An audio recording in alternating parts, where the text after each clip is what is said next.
ভারতের আসাম রাজ্যে মাত্রাতিরিক্ত মদ্যপানের জন্য চাকরি হারাতে চলেছেন প্রায় ৩০০ পুলিশ কর্মকর্তা। রাজ্যটির মুখ্যমন্ত্রী হিমন্ত বিশ্ব শর্মা বলেছেন, মদ্যপানে অভ্যস্ততা ও শারীরিকভাবে পুলিশে কাজ করার মতো অবস্থা না থাকায় তাদের আগাম অবসরে পাঠানো হচ্ছে। ইতিমধ্যে এই প্রক্রিয়া শুরু হয়েছে বলে জানিয়েছেন তিনি।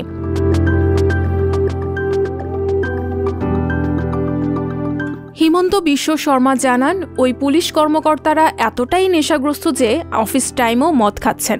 তাদের জন্য থানা পুলিশের অফিসে কাজের পরিবেশ বিঘ্নিত হচ্ছে।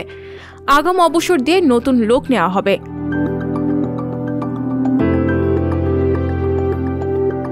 এই সিদ্ধান্তের আগে অভিযুক্তদেরকে অনেকবার সতর্ক করা হয়েছে এবং বিভাগীয় সাজা দেওয়া হয়েছে।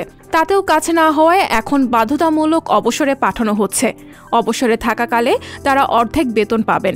এদিকে রাজ্যের কিছু পুলিশ সদস্য জানিয়েছেন, অনেক সময় ঘন্টার পর ঘন্টা তাদেরকে ডিউটিতে থাকতে হয়। দিনের পর দিন অনেক নাইট ডিউটি করেন। তখন অনেকেই মদের আশ্রয় নেন। এভাবেই নেশাগ্রস্ত হয়ে পড়েন।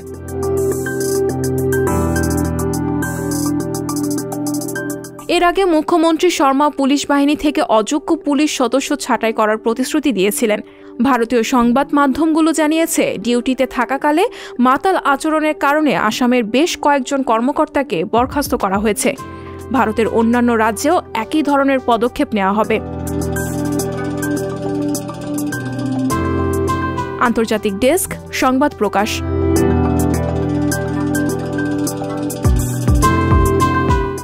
সংবাদ, ফিচার ও অনুষ্ঠানের জন্য ভিজিট করুন সংবাদ প্রকাশের ওয়েবসাইট এবং যুক্ত থাকুন ফেসবুক পেজ ও ইউটিউব চ্যানেলের সঙ্গে।